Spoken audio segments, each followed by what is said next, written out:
Jai Shriman Narayan. I wish you all a grand celebration of Mahashivaratri. Shiva means that who provides wisdom, who provides knowledge, who provides anandam, who provides kalyanam, who provides salvation. And Ratri resembles the tamas, lack of knowledge. The situation is, what does Shivratri resembles? When the life lack of knowledge can become kalyankari, can become a moment of salvation. It is on the occasion of marriage of Shiva and Shiva. Shiva resembles Purush and Shiva resembles Prakriti.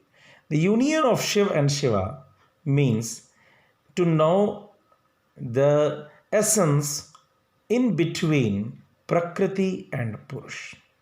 The person who understands the essence in between Prakriti and Purush, who understands the connection in between the Prakriti and Purush, enjoys.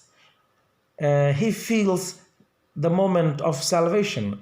He feels the enjoyment of knowledge, even in the Ratri, even in the lack of light, in the worst condition of his life, which the Ratri resembling.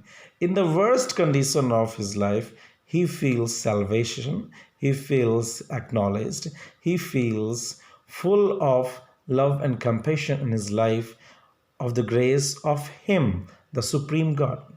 So I wish you all this moment in which we can try to understand the relation between the Prakriti and Purush and have a moment, have an option to get surrenderance in the feet of Him, to get a moment for the blissful life ahead.